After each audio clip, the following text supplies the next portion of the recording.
Okay. So Shalom, blessed Shabbat. Today is the February the 24th, 2024. It is this Shabbat. How's everybody doing today? Okay. So we're recording this just for looking back for um, for family members, and then also for people to join fellowship.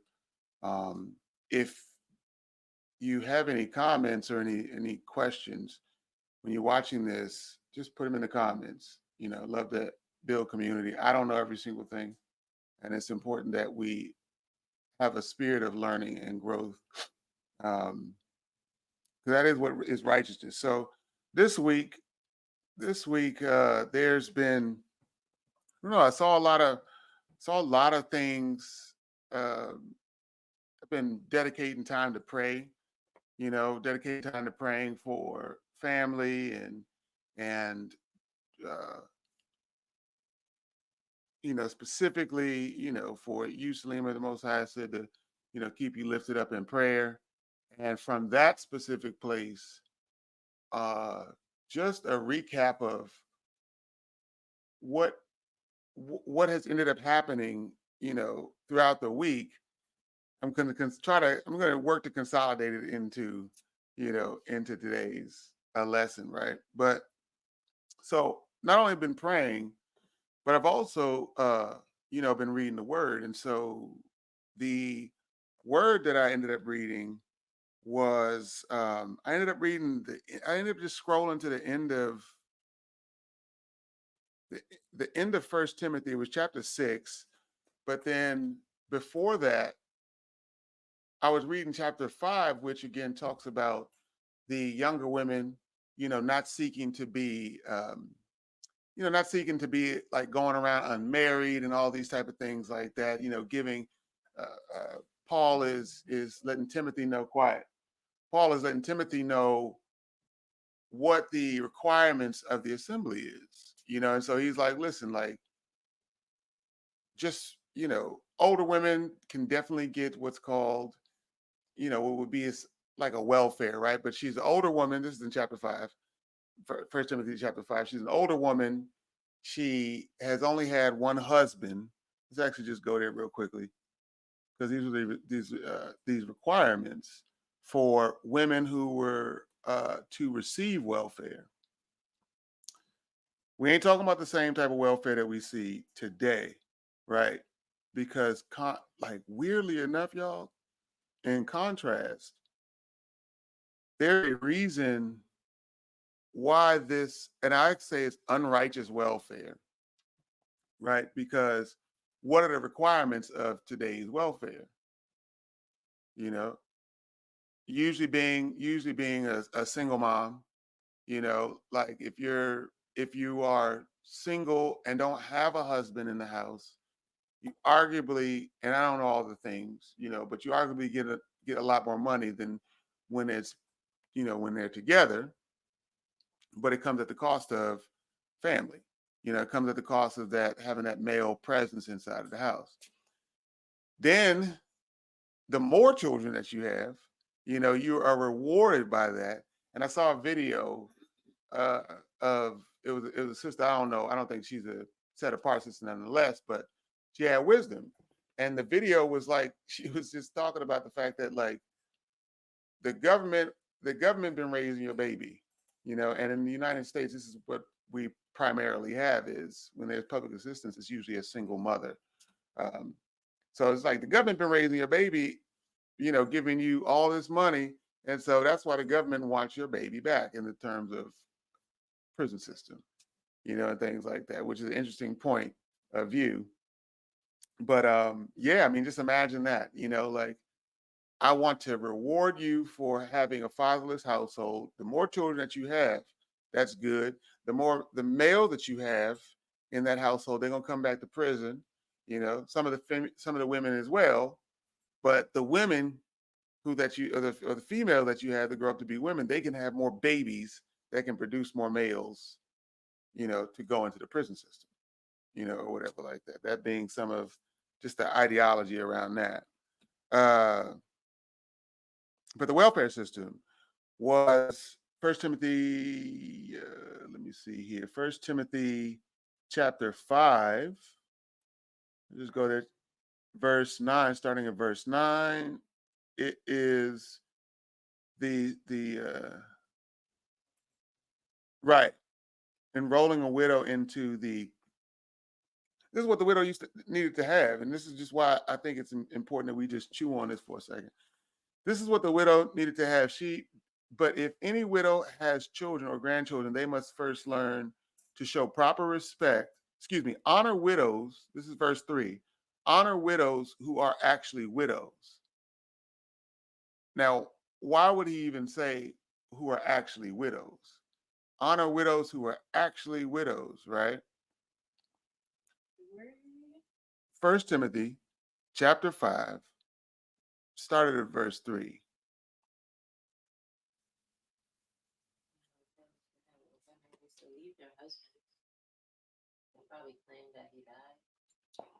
That's possible. Maybe women. And the Bible says, if you are young, you should marry again. That's what First Timothy talks about, going down going down into that, right?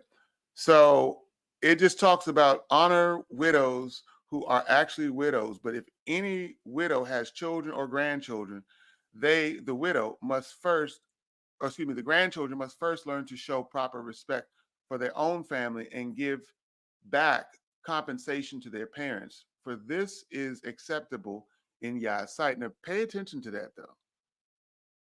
This part, because I didn't even know that we were going to go there, but this is acceptable.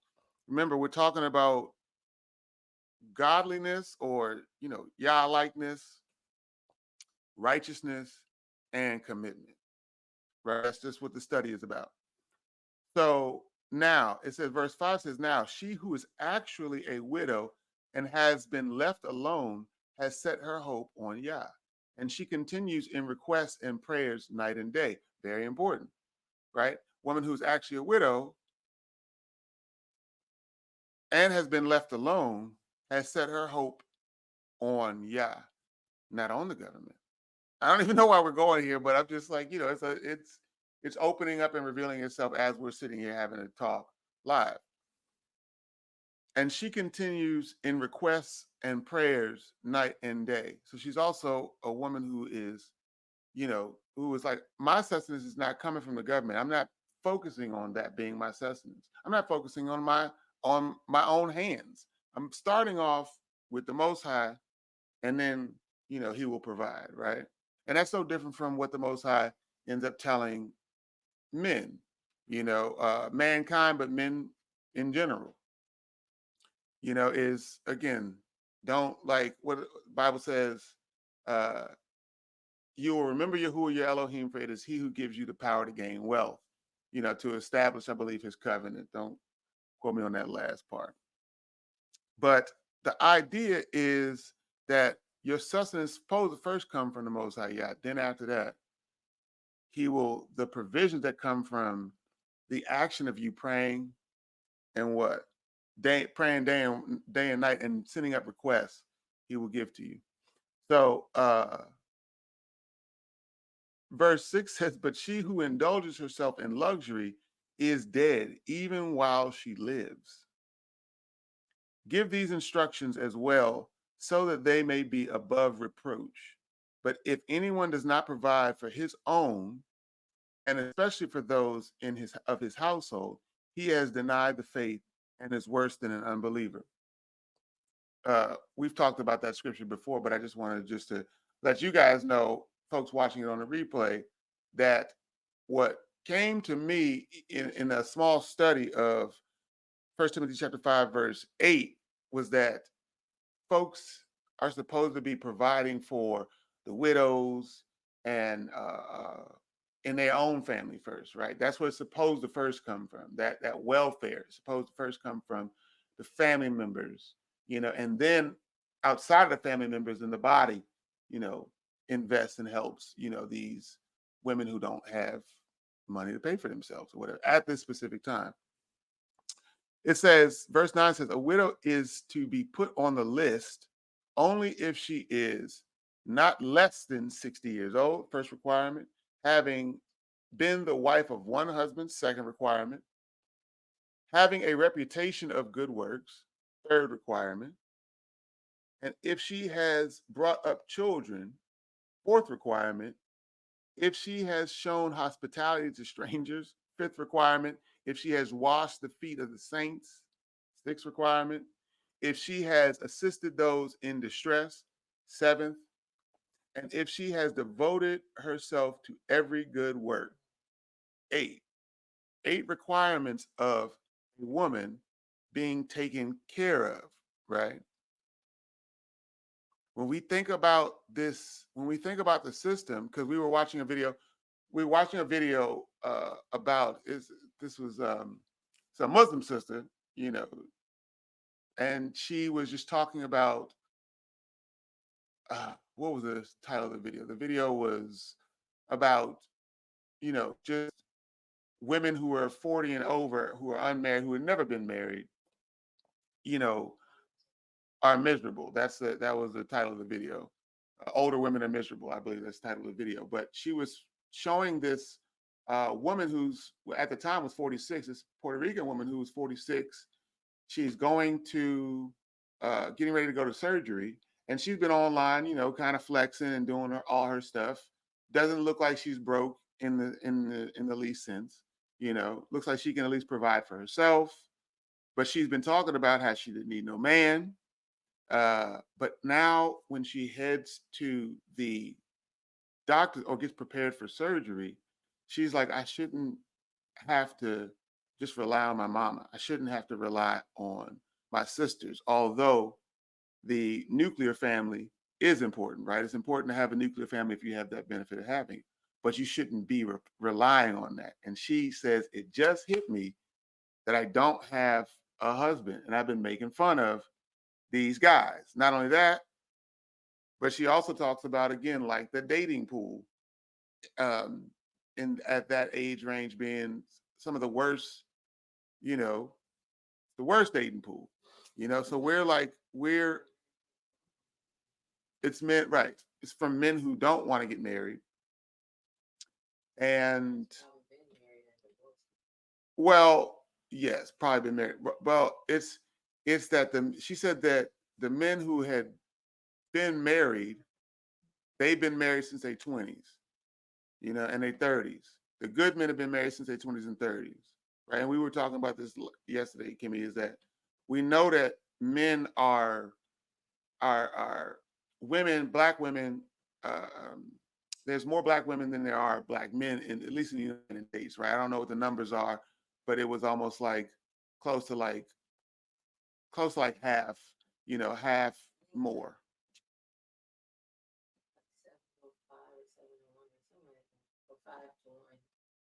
5 to 1, 5 to 1 ratio. If you know what it is, please definitely put in the comments later on. Point is that we were talking about the fact that out of that demographic, there out of that large demographic of more women to men, then there's what? A lot of crappy dudes. Well, yes, but there's a lot of crappy dudes to the quote unquote so-called good dudes, right? You know, um, so anyways, I'm digressing from that whole point. Point is that, like, I'm just like I'm reading the scriptures, and I'm praying, I'm going through all types of things. I'm thinking about my daughter. I'm thinking about the caliber of men that's out here. I'm thinking about the caliber of women. I'm thinking about the fact that who is teaching the young girls, what is going on here? What's going on here? Conversely, because at my job, I work in sales. So conversely, at my job, I'm seeing people, older white couples who have been in relationships for at the very least 30 plus years. And I'm seeing how they respond to each other. And anyways, so gosh, it's just too much. And I don't think that we'll be able to cover all of this stuff, just in this talk right now. So I'm reading the scripture, I'm going through the scripture. So I start off there with the First Timothy chapter 5, and then I just keep reading from there. And that's what brings me into essentially today's message. Um, got good light, what I'm saying? It's good light coming through. But it actually brings me into today's message, which is, a study of godliness, a study of righteousness, and a study of commitment. So let's go over to that real quickly. Let's go over to First Timothy chapter 3, and we're gonna break down some of these words because it's important. Second, yeah, First Timothy chapter 6. We're gonna read verse 3 through 6. Then we're gonna read verse 11 through 21. You got you can say something, yeah. You can say it louder though. Yeah. Um, in verse 11 for First Timothy chapter 5, it says, "But refuse the younger widows, for when they become headstrong against Hamashiach, they desire to marry." Um, Verse it, 11, you said? yeah, Okay. Mm-hmm. yeah, it's just to the point of not providing for these younger women. They should go find a husband. But I don't understand when they become headstrong against Hamashiach. Verse 5 says, but refuse to register young women into that welfare system for when they, young widows, for when they feel physical. This is the, I'm reading out the NASB. So it says, when they feel physical desires alienating them from Hamashiach, they want to get married, thereby incurring condemnation because they have ignored their previous pledge. At the same time, they also learn to be idle as they go around from house to house, and not merely idle, but also they become gossips and busybodies, talking about things not proper to mention. Therefore, a younger widow, therefore, I want younger widows to get married, have children, manage their households, and give the enemy no opportunity for reproach. So the question was, what is it saying for what is it saying? You were saying, what is that? What is verse 11 saying? Yeah, when they become headstrong against Hamashiach, what does it mean? Well, what what do we see that it means, right? When they become headstrong against Hamashiach, what does that even mean? When they become, like, what does that even mean? Headstrong is, again, is rebellious. Like, just in a very easy, simple sense, is rebellious. When they become rebellious against Yahushua HaMashiach, and this thing says NASB, it's not the end all in terms of Bibles, but what they try to do is, you know, no, not simplify it, but they try to give word for word, like a translation of what it was saying in the Hebrew and the Greek. They try to give word for word. So, I mean, that's something to look at, something to think about, but it's like, for when they feel physical desires alienating them from Mashiach, they want to get married. So what is that? What is that? What's the first thing that comes to mind when you think about that? Physical desires. Right, They want men. right. Physical desire, they want sex. What's wrong with them wanting to get married? Be married? What is wrong with them wanting to get married? I refuse to young women to register young women, right? For when they feel physical desires alienating them from Hamashiach, they want to get married. So nothing seems like it's wrong with getting married, but it's, what is the purpose of getting married? The purpose is, I want to the I don't want to get married and have what that woman said, the four P's. Do you remember the four P's that she ended up saying yesterday? It's provision. You watched the video? No, you were saying it. But I didn't say what the fourth P was. It's provision, it's protection, it's procreation, and it's one more. I'm saying these four P's from this Muslim sister's video. But I can't remember what the other one was. And but that's what ends up happening is that there is a physical desire to get married. I want to, I want, what do we see? Right? What do we see here? What I'm literally just thinking about what we see in this day and time is that sisters want to get married without any of the requirements. They don't want the responsibility of what marriage is talking about. When I see these, oh, what is it saying? Hold on hold on one second. Yeah. I mean, it sounds like, just based on what you had read previously, Hmm. I guess if widows are a certain age and they're not going to get married again, then they can they can be devoted to the ministry or something like that. Whereas, like the younger ones will be like, oh, I want to be devoted to the ministry because I'm not married, and then shortly after, they're they can't handle that, and they actually do want to get remarried. And you read something where it said they forsake their other vow, like almost like they vowed to the ministry or something like that. You had read that. First belief. Having guilt because they put aside their first belief. Um, yeah, yeah, to add to your point. That's not a bad, yeah, that's not a bad understanding. Yeah. To add to Ida's point, I think that they that's the reason why you should refuse a widow is a younger widow is because um, she may be registered to the widows society and still reaping the benefits of that, all while I guess desiring to be married and getting married and stuff like that.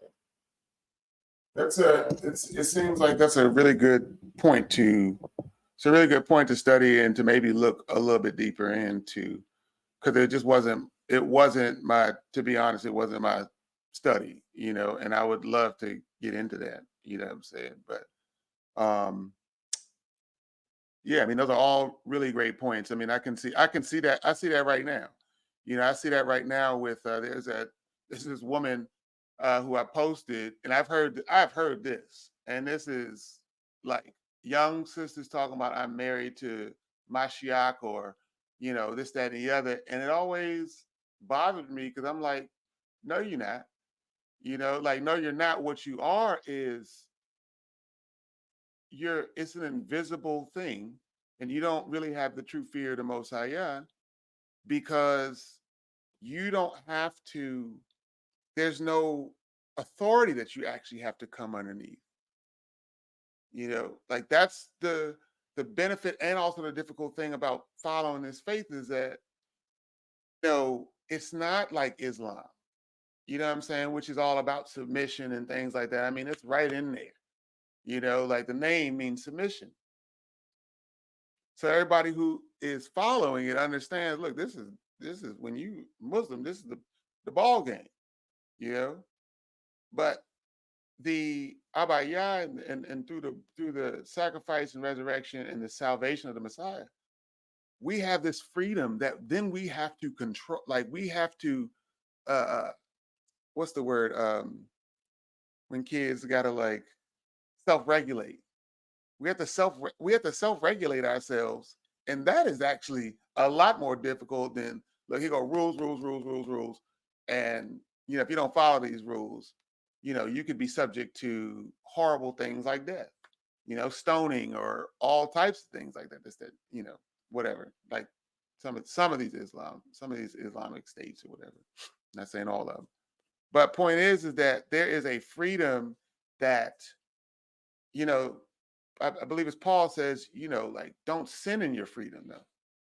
Don't sin in this righteousness, which we've got to make sure that that's why he says, examine yourselves, on a daily basis to see if you are, if you're still in the faith, or you have kind of trailed off somewhere else. Anyways, that's a good segue into, but I've seen women like this title called She Brews, and I'm like, what are we doing here? You know what I'm saying? This is like very much the world, like, you know, uh, uh, where people will say history. No, her story, all this type of like I need to be in competition with a man. Like I know what the etymology of the word history is, but they just see a his, and so it's like nah, So like, and so that's where this idea of shebrew comes from. But the even sisters in the body are missing the mark that this ain't got no thing to do with your salvation. So stop dealing with it. Stop like having just all this just wandering around, just being idle. You know. Anyways, and here's how you know that you idle. Thank you. Here's how you know that you idle is that for what the Most High made you for in terms of righteousness, are you living out the examples of biblical women? Are you living out the examples of what some of these so-called, church fathers, spoke about? Paul, Peter, Messiah. Are you a representation of that inside of your agenda? That's a clear indication. You can know whether what you're doing is idle or whether it's not. You know. But I had never read. I was in church for like almost 15 years in my Christ Christian church, my mother's church. I was in the church for about 15 years. It was filled with single women, and spirit. There's levels of spirit-filled women, but I had never in my entire life come across that scripture until it was outside of church, and it was I think following Yeshua, that brother or whatever like that who brought that scripture up, and I was like, oh wow, yeah, the First Timothy chapter 11. And I was like, it say that? And it does say that. Like younger women younger widows are not supposed to, you know, just be hanging around, married to Jesus, all of this, that, and the other type of stuff. You know, you're supposed to be presenting yourself looking for a husband. This is what the word Are you says. talking about widows or are you talking about single? I'm confused. All right. So that's a really good question. It just said, are you talking about widows or are you talking about single women? In that time, it was incorrect, maybe all the way up until 1950. It was incorrect for women to be like to be single outside of their parents' household. And I'm talking about after 1950, even in the United States.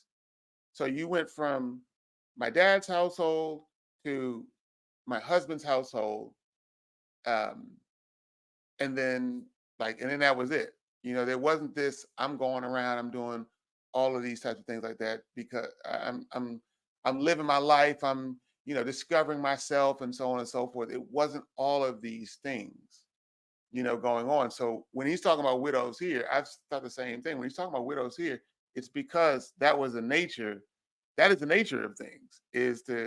I'm in my father's household, I'm married, I got a husband. My husband could die, and then I'm like, my husband could die before I turn, before I'm 60 or whatever it happens to be, before I'm out of that proper marrying age or whatever. My husband could die. And so now I'm out here, you know, for all these years just kicking it, you know, talking about I'm following Messiah. I'm doing this work. But what happens is that he clearly says that, nah, you need to be above reproach, and do not, what did he say? Very, very, very important. It was very important was the bottom of that said, bottom of First Timothy chapter 5, talking about busybodies. Verse 14 says, therefore, I urge younger women to get married, have children, manage their households, and give the enemy no opportunity for reproach. For some have already turned away to follow Satan. If any woman who is a believer has dependent widows, she must assist them, and the assembly must not be burdened, so that it may assist those who are actually widows. All right, but going back up to verse 14 says, so the enemy has no opportunity to reproach. What does that even mean? That means that you're going to have regular people who are going to look at so-called believing women and say, like they're going to have a level of knowledge that they're going to be like, this don't seem like you're supposed to be out here doing this, that, and the other. Again, this I've seen this, like these headstrong Hebrew sisters. You know what I'm saying? Because the feminism has crept its way so subtly into even the Christian church in the 70s to even the Hebrew movement, that women cannot be what? Feminine. It's that's one of the one things that I see is that with these older couples, going back to these older couples that I've noticed throughout who have been married, the husband was masculine and the woman, these is white folk, the woman was feminine. She was resting in her femininity, but these are like 60, 55, and maybe 70-year-old women.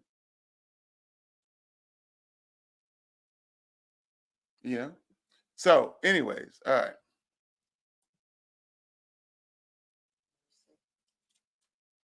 Chapter 6. All right, so chapter 6. So going back to, we talk about godliness, and as I'm reading this, I was like, as I'm reading this scripture, I was like, okay, this is very interesting. I wanna break these things down. So I will start at because this just talks, this is just talking about believers and masters and slaves and masters and their relationship. Verse 1 and 2. But it says this, and I'll read this. Starting at verse 3, it says, if anyone advocates a different doctrine and does not agree with sound words, those of our master Yahusha HaMashiach, and with the doctrine conforming to, this word says godliness, he is conceited and understanding nothing. Why is that important? Why is that important? Why is this verse right here, verse 3 and 4? It says, if anyone advocates a different doctrine and does not agree with the sound words, those of first Yahusha, our master Yahushua Mashiach, and with the doctrine conforming to godliness, right? The Bible says, be ye not conformed to the world, but be ye transformed by the renewing of your mind. So that's already saying that we're coming into this world with a wicked mind. That's just giving us there wouldn't need to be these words if we came into the world with righteous minds, right? But it says, and with the doctrine conforming, so molding yourself, right? Molding yourself. We talked about conforming, I think maybe like maybe a lesson or 2 lessons ago. But it says conforming to godliness. That was the first place I was like, okay, well, what is godliness? He said, and then it says, he is conceited. He is women and men. It is mankind. Okay? At this very moment, women have the megaphone. And so it's not that women are of more importance than men, but now we see that women these days have the megaphone. And so their unrighteousness is being highlighted. Okay? That's why, Salima, it's like there's so much focusing on women at this moment. What a 2020, 70 years ago, women didn't have that megaphone, right? It was all about the men, and specifically, it's unrighteous men, right? It's unrighteous men. So women are like, these things are unrighteous, so on and so forth, you know. But instead of saying, hey, listen, these are what is unrighteous about men, and using their voice and crying out to the Most High, we hop into third wave feminism, and then that has to take control. It cannot be like, yo, dudes out here wild, and we need to get back to the middle. You know what I'm saying? When men are being masculine and they're looking to take care of us and they are, being compassionate towards us, so on and so forth. It was this, they wilding. Men are wilding. That was true, you know. But let's take it over here. Let's be in control and see what that ends up producing. And so that's what we are in this specific day and time, is the height of, you know, masculine women. And also we're seeing a fallout of that. We're seeing that women are divorcing dudes. So they're not widows. They're not they're not widows. They are taking it upon themselves to leave what protection, provision, procreation, and something else. They're deciding to do that on their own, okay? Because they are being provided for. Because they're being that's another thing. Because they are being provided for. Who's providing for these women now, Selena? Yeah, but no. Yes, they are, but who's providing for these women nowadays? A man was providing for the women. Women got there's been like more rights in the United States and things like that with women. But who's been providing for these women nowadays? From what you've heard us the first beginning part of what we're talking about, huh? The government has been providing for these women. So the women haven't.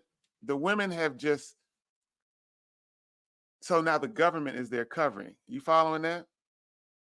The government has become their covering, and so the government got rules. The rules ain't the same as maybe a man's rules. Authority ain't the same as Yah's rules, but the government got rules. You understand? When they want to, I just recently just seen that people snap cards and EBT have been kind of shut down in certain places. I don't know exactly where, but I remember that like a few years ago, there was a little shutdown in Tennessee where, again, women got to see, sisters got to see, and people, whoever else was on welfare, it's not just black women, people got to see, oh, the master want to cut, or my protection wants to cut my stuff off. You see, you cannot play that game of I'm not going to come up underneath some like man's authority. You're underneath some authority. Period.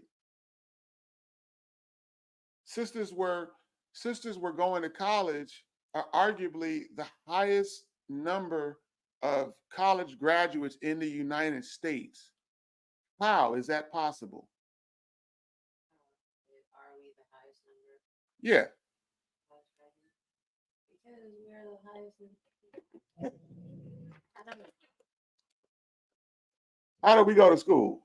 When I went to school, when I went to culinary school, I had FAFSA scholarships. You know what I'm saying? Government funded money. Could be private, yeah. But it's either the government or it's private. You know what I'm saying? Either way, whoever you're underneath, that's your,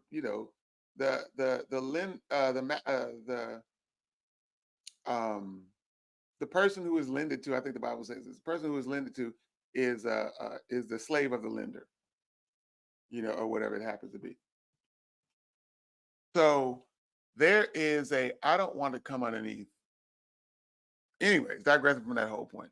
So it's conforming conforming to godliness, right? So let's look at that word. I don't really like to use that word so much, but I don't really mind it just for the purpose. So godliness. Can anybody tell me what godliness means?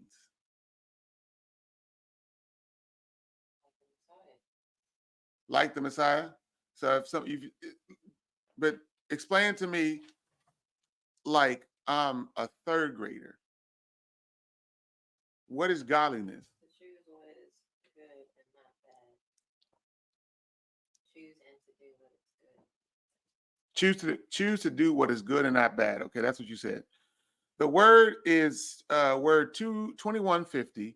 It's the Greek word is eusebia or eusebia, which means piety, devotion.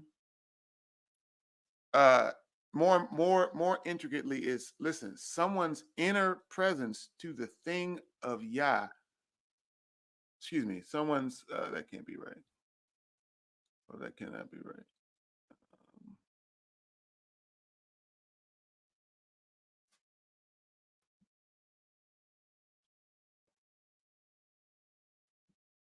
that cannot be right. Eusebia.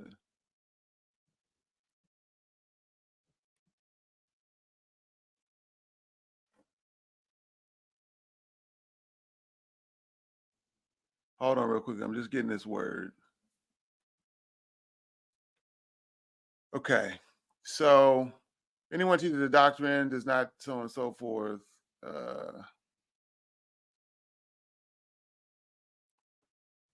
Okay. Here we go. Here we go. Right. I had the wrong word. Okay. It's not presence, but it's someone's inner response. And one of these days we'll check out that word.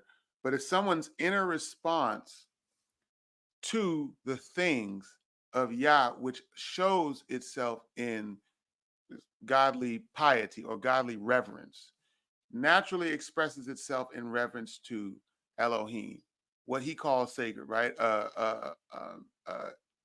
Eusebia, which is godly heart response. Your heart responds properly. Your heart responds properly. All right. This ends up being a really good thing. So even talking about your heart responding properly, when we're talking about the word, what happens? Gladness or with sadness? Gladness or with sadness. When we talk about the word, I'll tell you this much, or anger, or I don't want to hear this. Take note. I remember when we would talk about the word, right?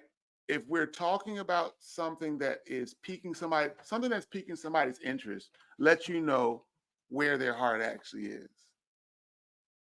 Lets you know where their heart actually is, right? If we're talking about, some provocative thing happening in the news, but then we talk about the word and you go to sleep during the word, it lets you know what your heart is. But you can have a 2 hour, 3 conversations about something that's just provocative in the news.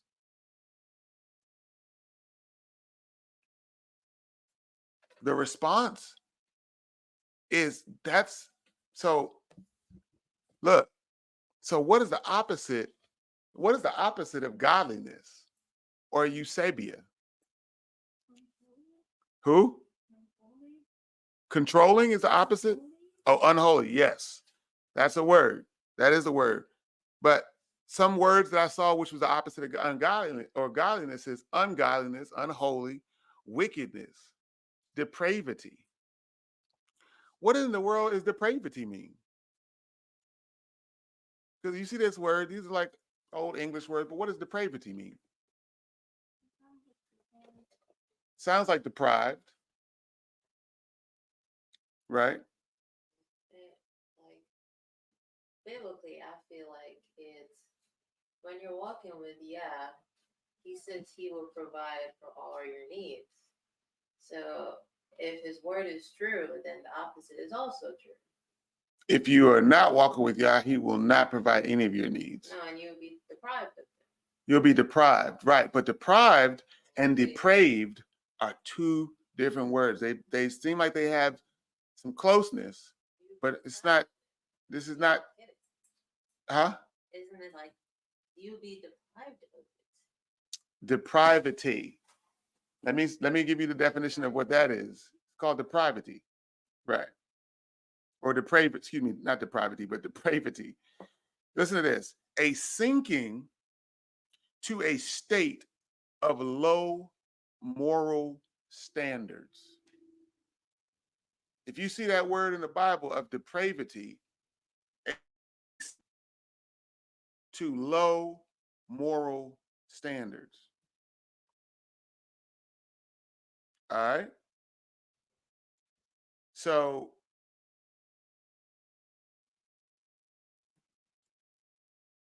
that's powerful because that's the opposite of godliness.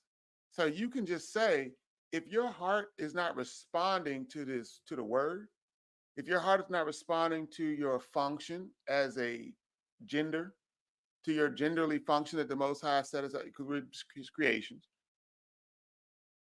if your heart is not responding to wisdom, to wanting to, be in to forsaking fellowship, or brothers not being gentle, like how the Bible tells us to be. You know what I'm saying? Like to have gentleness, especially when we're sharing the word and stuff like that, right? You gotta be bold, you gotta be firm. But a lot of this stuff that some of these brothers are doing out here, these Israelite, Messianic Israelite brothers, is not from the word.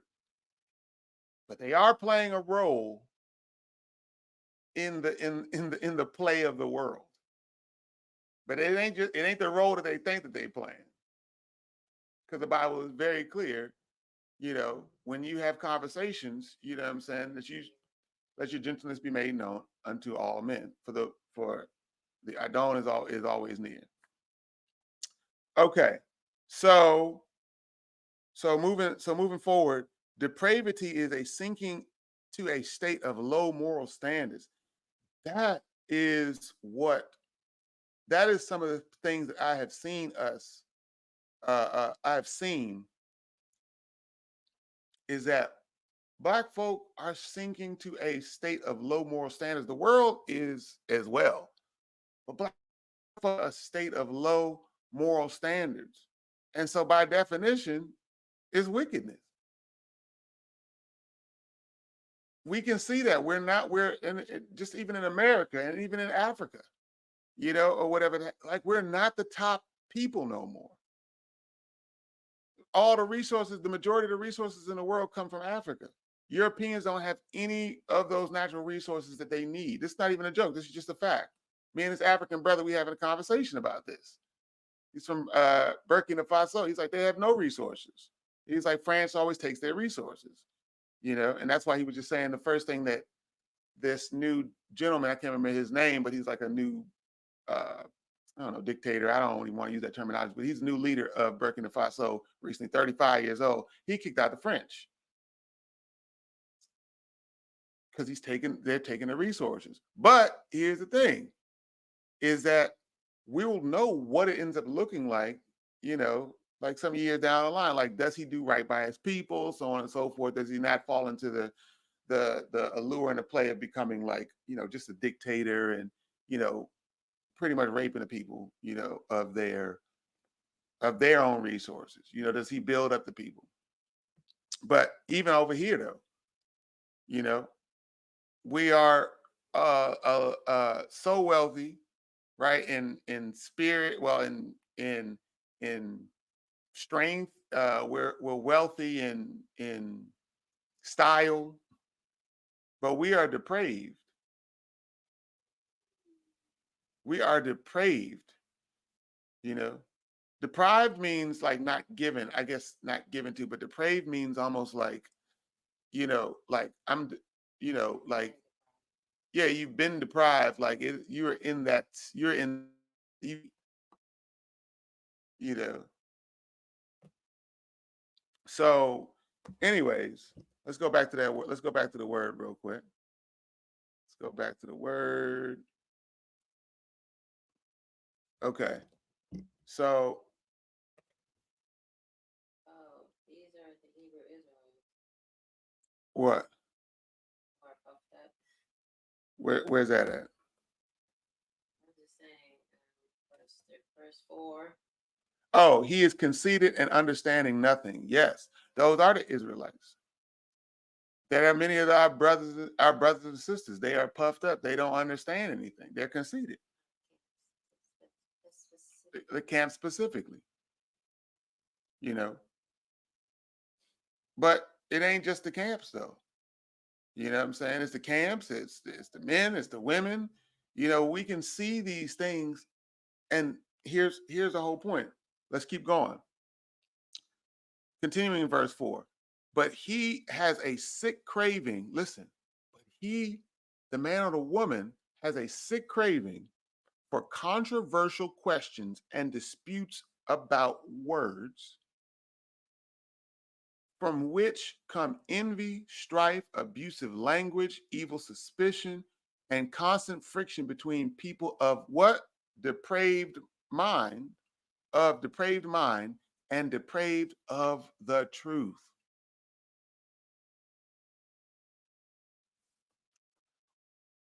Who suppose that godliness, here's that word again, eusebia, is a means of gain, right?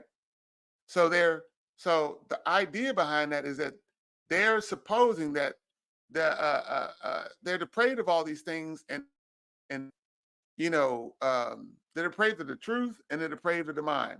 So they're thinking that uh, um, even the Messiah, and even choosing the Messiah is a thing to gain, right?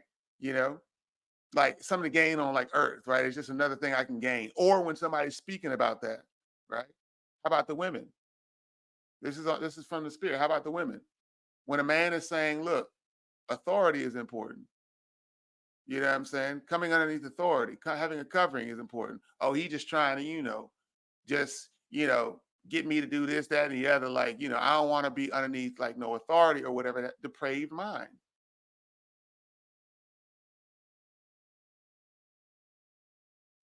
and depraved of the truth.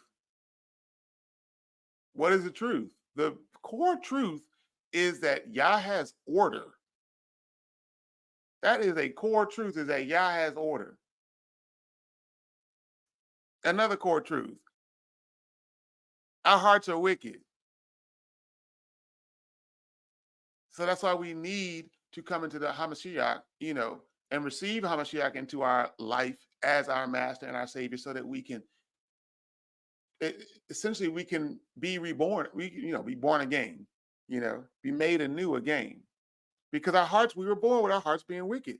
So when we trust our brain, when we trust our mind, we trust our brain, and our what we're saying out of our mouths goes against the word, or our actions go against the word, just like we talked about with the Israelite brothers, or just like we talked about with the Israelite sisters who don't want to come underneath covering, or just like we talked about the Israelite um, uh, uh, Israelite men who want polygyny for as a purpose of having just multiple women and things like that. What else? Who want to use the word as a men who want to use the word as like a sword to try to just cut everybody because they frustrated. People out on the street corners. These are depraved of minds and depraved of truth.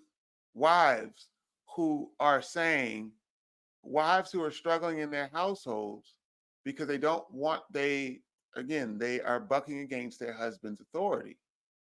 When the husband is in line, right?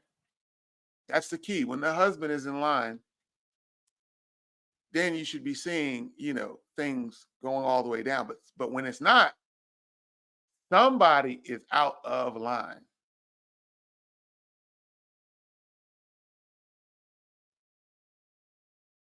You can know by your desires, right? The fruits.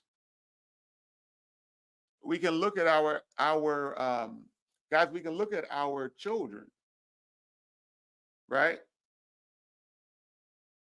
Bible, Messiah talks about that. You shall know a tree by its fruits. For every good tree cannot bear bad fruit, and every bad tree cannot bear good fruit. What are some of our fruits? Our works, yes, but also our children.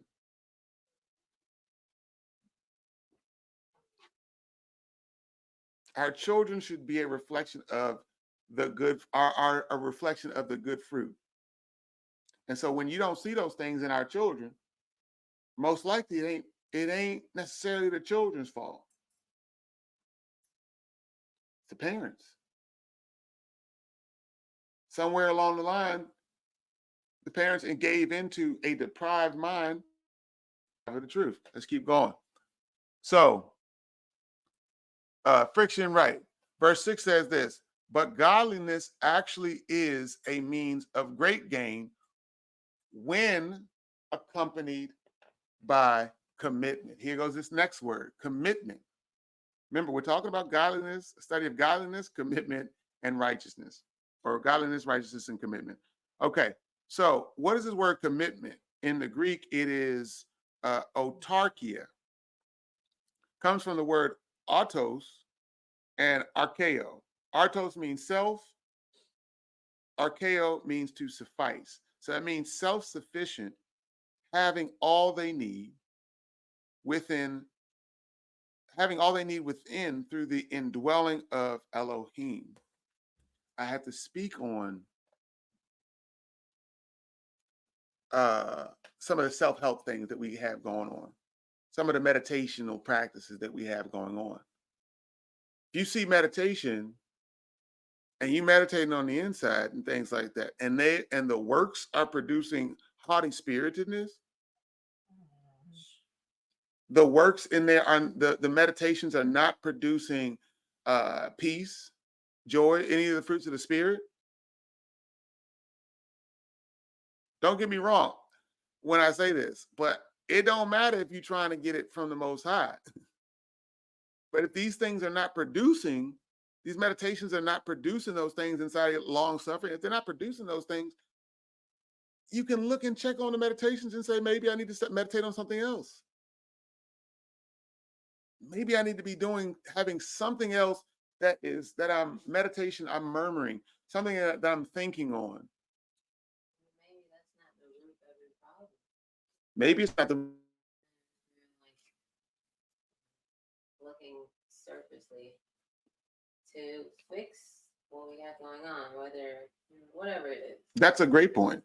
Sometimes, right, if meditation is something that you're doing, and let's just keep it back down to what we're doing, biblical meditation, right?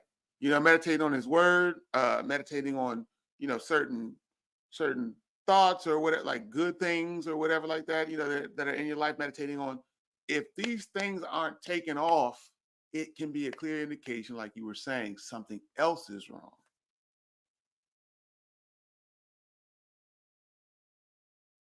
Because we're supposed to see like A plus B supposed to equal C. So when a farmer puts something into the ground and he's not getting, or she's not getting up the crops that they want, sometimes you gotta say, okay, I'm doing the work, but I'm not receiving the crop. I know I'm supposed to be getting crops. What's wrong? Could be the ground. And a challenge is too, it's like finding the root cause and also being open enough to hear and to do what Yah tells you to do to overcome this. Right. Finding the root cause and being open to hearing and to taking action. Right. That's what ends up happening a lot with entrepreneurs, is that entrepreneurs, we end up once we end up finding out what the root cause is, then it's like, oh shoot, I actually got to do some work. I actually have to take action. That's one of the biggest things that separates people who do from people who don't. It ain't necessarily the ideas, and it's not that people who don't have good ideas. It's that they don't take any action.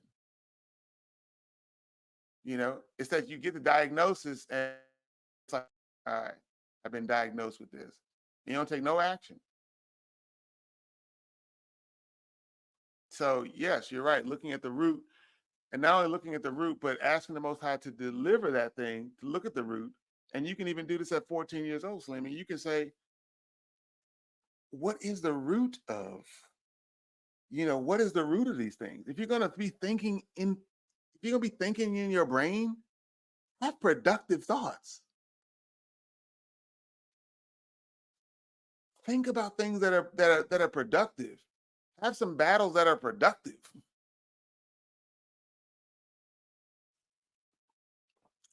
Anyways, all right. So when it's accompanied by commitment, eusebia or godliness actually is a means of great gain when accompanied by commitment.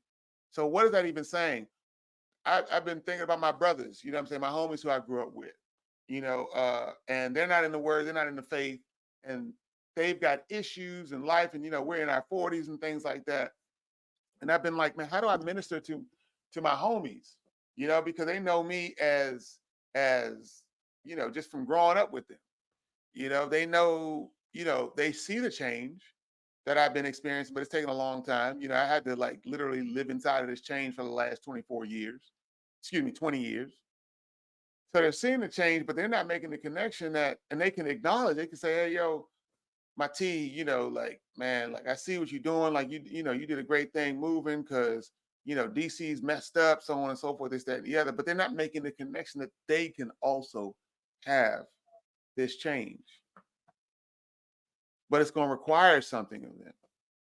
And so I'm thinking, I'm like, how do I share this? How do I share this with them? Right there, I can hear it because this is the effect, Salima, of decades in the world, right? Never coming into the knowledge of the truth. Decades of being out here and never coming in, it wears on you. It wears you all the way down. Having all freedom. Just imagine like a sumo wrestler next to like a starving man. She'll have his ribs showing. Your flesh and your spirit is like the same way.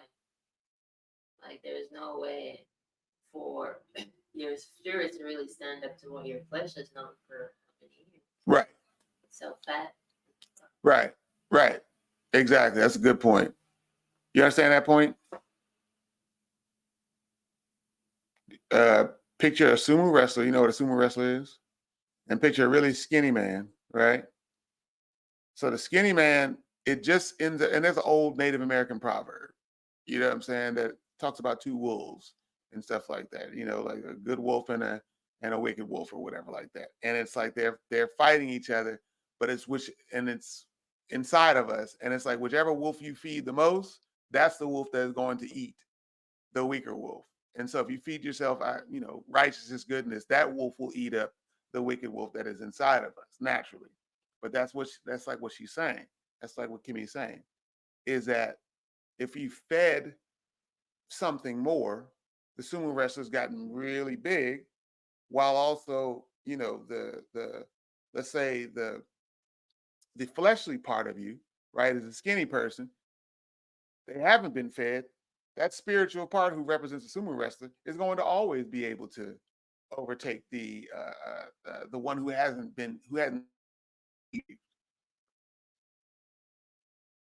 And so what we want to do is, if you start off like this, where the wicked man inside of us is the strongest person, and we're trying to like have the spirit, you know, eat it, we need to feed the spiritual person of us, to try to at least get some muscles to overtake, the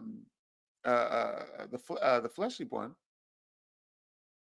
Then, but if we're not feeding that spirit, with the word and meditation on righteous things and our actions to go along with that, the commitment that it's talking about, it's up to no gain.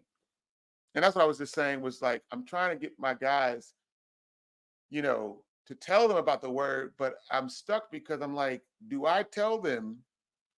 I can't tell them that, like, look, like your life's gonna be better. Because what does that even mean? Like it doesn't mean that. It's not that your life will be better. I realize that it's not that your life will be better, but what it will have is it is of gain because it has like it has understanding to it. You can put meaning to it, right? You can say, okay, I'm going through this because of so on and so forth. It's building me up, or I'm going through this because I actually may have missed the mark. It's only them two things. I missed the mark and this is punishment, or I'm going through this because it's building my faith up. I feel like your life like is because I feel like there's always that looming fear of um what am if what I'm doing is correct sort of thing, and I feel like you have more peace. You have more peace, but sometimes, but that ain't always it. You've had times when again you're concerned about uh, you know um, matters about being in, matters with this country, and I'll just say that. Yes, I'm saying where you've been brought to tears. Okay, so that ain't the peace. So let's not play around and pretend that following the Messiah, following His word is just going to be bringing this big rainbow of peace. Okay, so we will have things going on. Anyways, all right. So let me keep going because I don't want to be here. Like we could be here literally talking about this, and I want to just at least not give too much. And I can see already probably not going to be able to get into the second part, which is 2 Timothy chapter 3. But so it says, it's up gain. Verse 7 says, "For we have brought nothing into the world, so we cannot take anything out of it either. If we have food and covering, with these we shall be content. But those who want to be rich fall into temptation and a trap, and many foolish and harmful desires which plunge people into ruin and destruction." He ain't talking about being wealthy being the problem. It's the motive about why you want to be wealthy. But what also is considered to be wealth? Connections, material things, status in a group, you know. Uh that's I'm just thinking about things, guys usually be wanting. But what do women want? Women want status in groups. They a lot of the time they want to be over top of people, you know, to look down on other women. The majority of black music right now in 2024 is, I heard somebody say this, but the majority of black music right now is all about what? What are the girls talking about, Salima?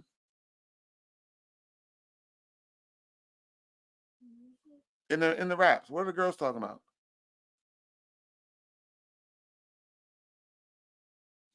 Give me the top two. You have no idea about the content of that music. Huh? All right. What are the guys talking about then? Money and who? Money and guns. But what are they talking? Why? They're talking about money for what purpose? They're talking about money. So like, I'm flexing on people, right? You know what I'm saying? I'm better than you. Guns is what? I'm gonna kill you or have power over you. But most likely it's because I'm a slide on these banners. I got guns. I got this gun, so on and so forth. Sliding means for anybody over the age of 45, it means to go out and pursue your enemy in the streets for murder. So the women are talking about what? I'm a baddie. Glorilla's song, who's an artist of today, talking about I got this, that, and the other, so on and so forth. You know, way to be and this, that, and the other. Do this to a chick, or like talking about again reckless stuff, fighting people. You understand what I'm saying? Fighting her people and hypersexualization. All the black women are talking about what? What are the black women talking about in their songs?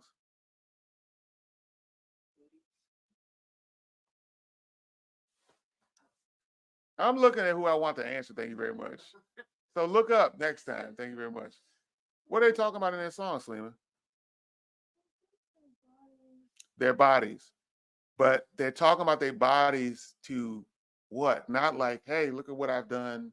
You know what I'm saying? So and so, this is healthy for my body, and so on. They're talking about their bodies to flex on other people. Look what you ain't got. I got this. So now you need to like, now I'm worthy.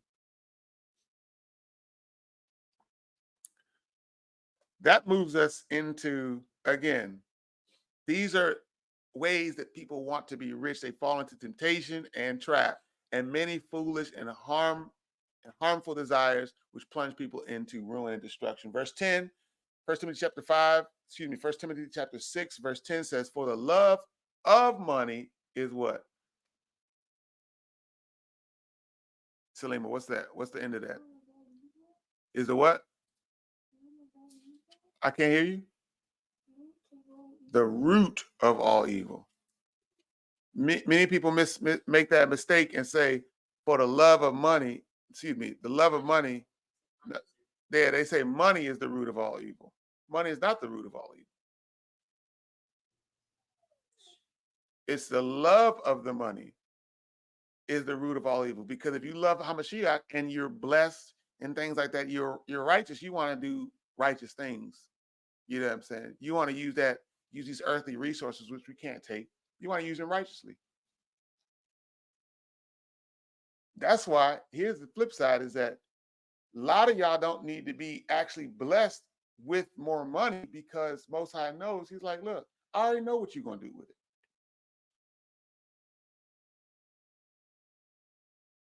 You're going to mess up the bag. I already know what you're going to do with it. You're going to go mess up the bag. So you specifically, because I know that you're a baby and you're trying to walk, I'm not giving you no money.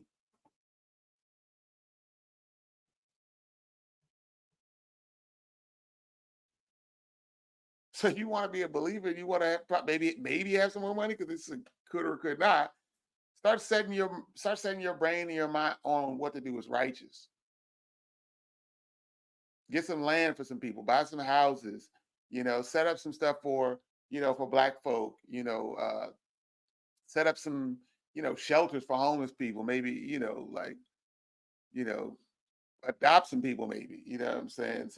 I don't know. I have no idea. But I'm saying that's one of the main reasons why a lot of these believers have no money, because Abba Yah is like, you act a fool. And I want to save you from that. Just like a good parent would. I want to save you from messing up your whole entire life.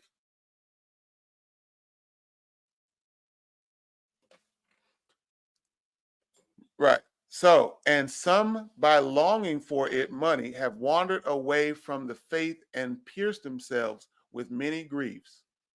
Verse 11 says this. Verse 11 says, verse 11 through 21 says, but flee from these things, you man or woman of Yah. But it says man of Yah. Now, I don't know if that's necessarily saying mankind at that point, but it could be saying mankind, but it could just be saying man of Yah. Why is it important? If it is saying man of Yah, why is he why is he giving this instruction to the man of Yah? You have no idea. I want you to think. Huh? You have no idea. Why would he not be addressing everybody, men and women? Because we've seen the Bible say men and women, address everybody. He's saying this. Why is he saying man of Yah? Jimmy? Men are the ones making the money, but men are also designed to do what? Lead.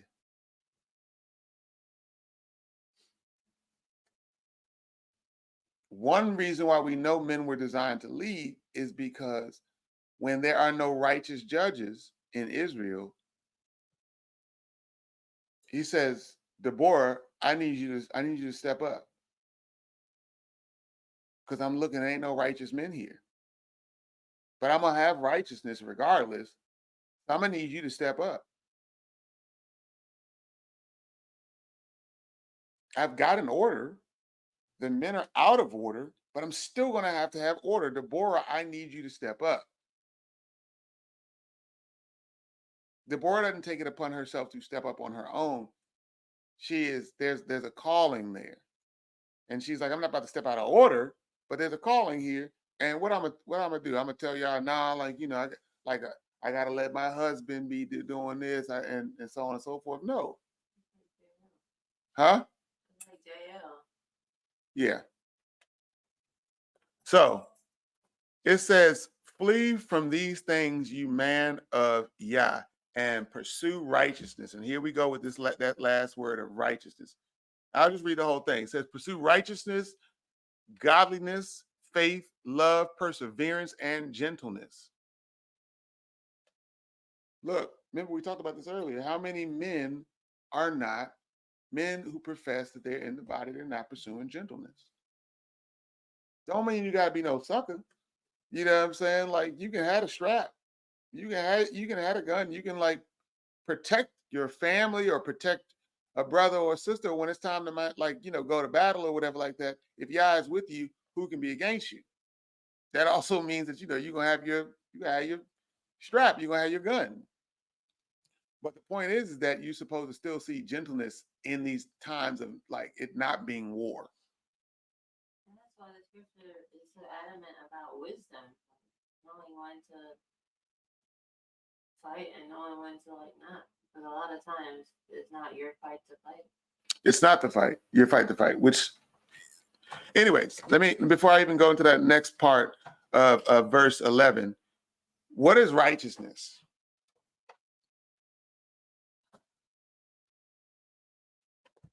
The word is Strong's 1343. It is dikaiusune, dikaiune, dikaio, dikaios,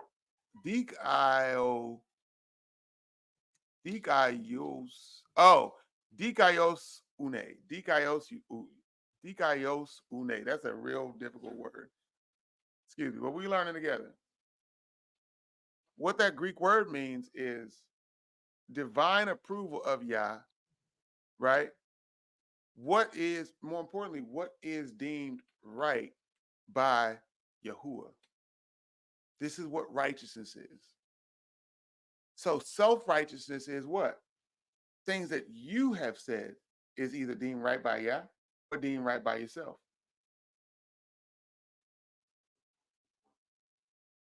We can see what is right by Yah by reading and getting into his word and seeing the examples in the scripture, the instruction, Torah, in the scripture that they have laid out already for us.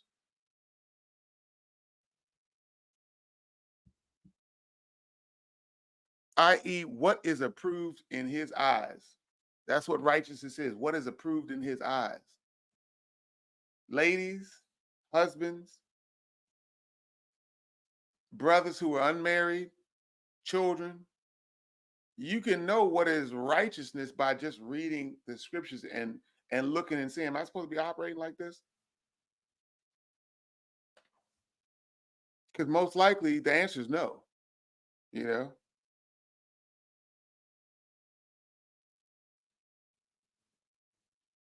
You know, if it goes against the word, obviously. You know, but the answer is no.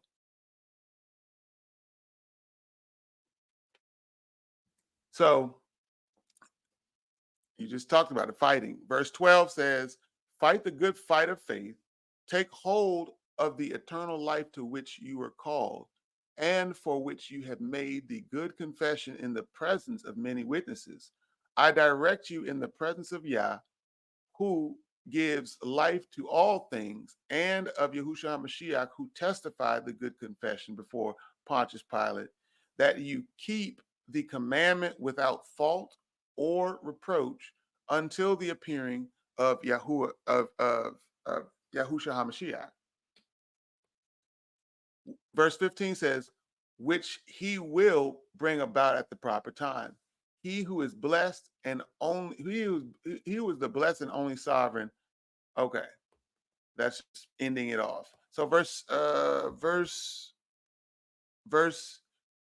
17 says, instruct those who are rich in this present world not to be conceited or to set their hope on the uncertainty of riches, but on Yah, who richly supplies us with all things to enjoy. Very important. Instruct them to do good, to be rich in good works, not just rich in money or not just rich in status or not just rich in attention. Thank you. That is the most important thing. Women, females want attention. And so they want to be rich in attention.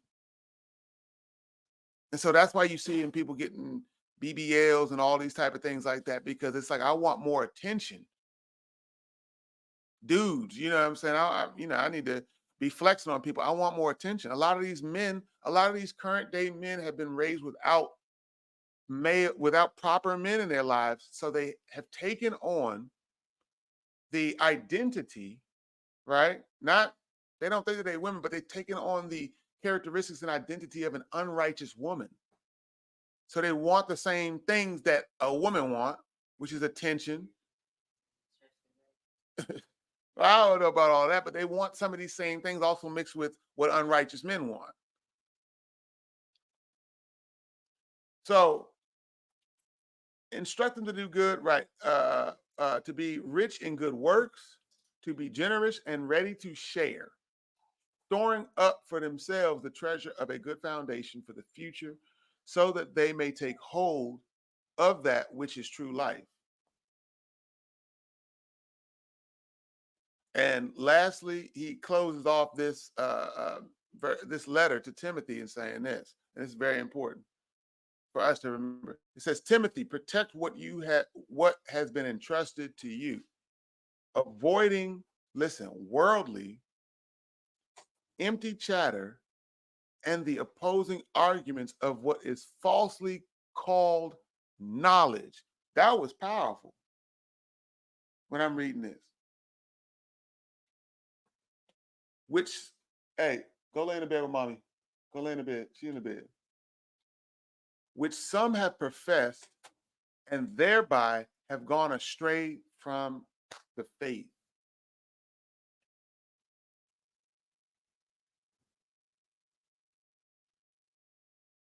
Let that sink in. Avoiding worldly, empty chatter and the opposing arguments of what is falsely called knowledge. There's so much stuff out here that is falsely called knowledge.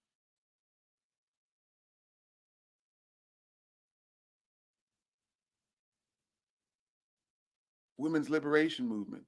Liberation from what?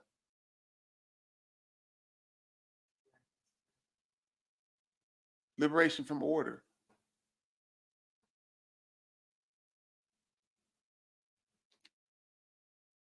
Worshiping of children. Worshiping y'all for what? You don't, a 13, 14-year-old kid doesn't know how to manage a household. Usually they don't know how to manage funds. And yet parents, specifically moms, but parents, because it be dads too, will hang everything on whether y'all are happy or not. When your happiness we talking about, it literally is fleeting on a day by day basis. That's how the brain is operating. Like the brain is still growing in that adolescent age. So even the thing that made you happy on Tuesday is not the same thing that's going to make you happy on Thursday. That is a fact. So a parent trying to chase around a child, trying to make that child happy or whatever like that, that's foolishness.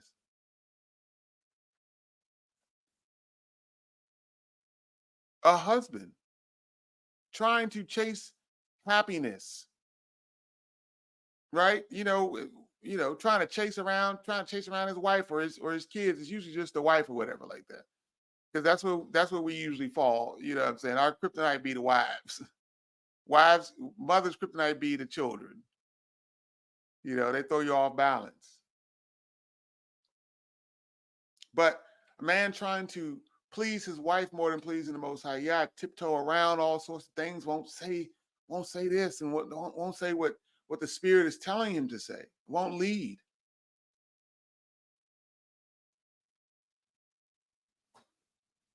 And his household sees the same result. It might have broken up anyways if he was leading, but at least he knew that the flesh warred against the spirit and the spirit won. Flesh left. Right, representing the wife who leaves. But by him not doing any of those things, by him trying to cater to the flesh still might they still might separate. And then that man is left with, I didn't do nothing. I did nothing to stand up spiritually for my household, to stand in the gap, for the members to lead, any of those type of things like that. I didn't do it. I didn't do enough. And that's a guilt. That's a remorse.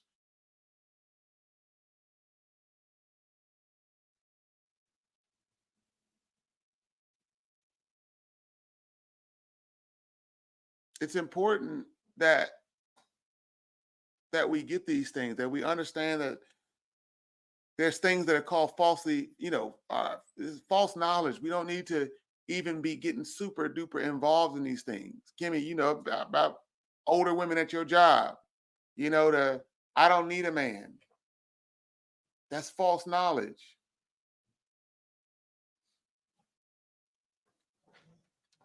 I'm taking care of myself. False knowledge. I'm a single mother. I heard it. If to be a single mother, you have no support from the government. You have no support from no family members, no nuclear family. Otherwise than that, and you have no support from child support. Because otherwise than that, you are not a single mother. You are receiving help. Just in a perverted way. Just I'm receiving the help, but I don't got to come under the authority. That's how I know that stuff is wicked. Because it's like all you thought that the man was good for was money.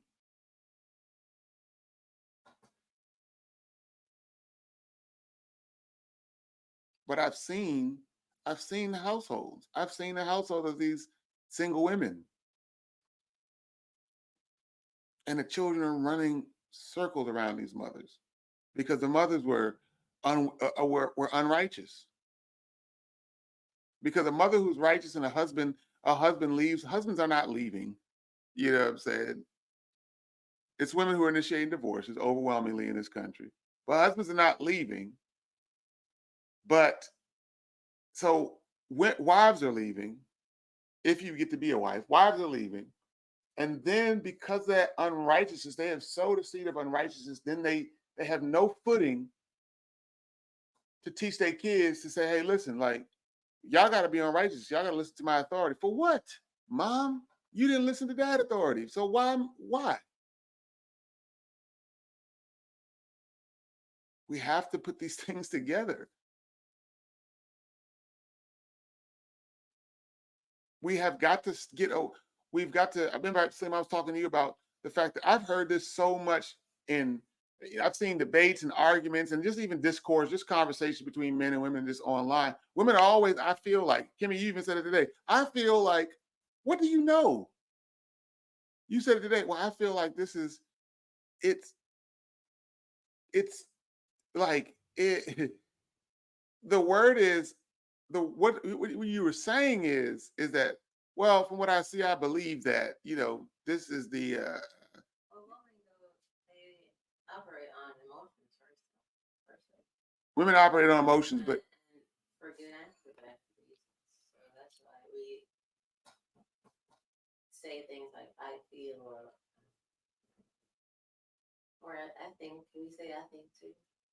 right. I say I think, but even just the affirmation of I feel versus I think, but what do you know? We just read that if anyone advocates a different doctrine and does not agree with the sound words, those of our master, Yahushua Mashiach, verse 3 in 1 Timothy chapter 6, and with the doctrine conforming to Eusebia, godliness, if she don't agree with those things, she is conceited and understands nothing. So we're not talking about the thinking part, right? It's okay to think. I can think that, if I put water in my gas tank, it's a liquid. It might go. I can think that. But when I know that I need gasoline, that mixture together, that liquid mixture is going to make my car go. And I know I need to say, okay, these are things that I know. It's okay to think. It's not okay to rest in ignorance and even hinge like how you operate your life on ignorance. It's perfectly fine to think. But after you think, then you get knowledge, wisdom, and understanding about a subject. So you match up what you thought with what the truth is, and you say, "Oh, okay, cool. They were in line with each other." Or, "Oh, okay, this is where I was at. I was off with this." But feeling is like people hinge things on feeling like they the truth. And what do we learn? The heart's wicked. It's okay to feel certain things, but then that feeling needs to go through a filter of what is true. Ooh, okay. We're going to in that I did want to get into because I ended up reading First Timothy chapter 3, Second Timothy chapter 3, the beginning of it.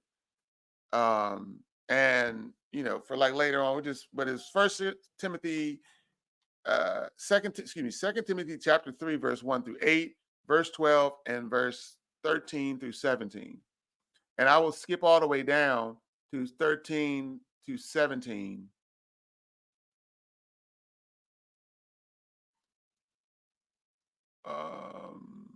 A part two. We'll probably do a part two, but I'll just leave it on this one. Verse where is it?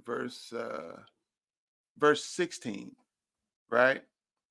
All scripture, Salima, all scripture is inspired by Yah and beneficial for teaching, for rebuke, for correction, for training in righteousness. What is righteousness? What did we learn that righteousness was? Good gracious. The things that are what? Acceptable, pretty much acceptable to Yah, approved by Yah, deemed right by Yah, divine approval. These are the things that are good for training in righteousness. So the opposite of unrighteousness righteousness is wickedness. So I'm gonna leave it there. We can, definitely just chat on Second Timothy a little bit, and maybe maybe another session. But we're gonna just end that. All right. So thank you all for being in the audience, thank you all for watching. Definitely put some comments. I'd like to just continue the conversation. We could continue the conversation in the comment section. Yeah, and we're gonna put it on pause until the next time. Shalom.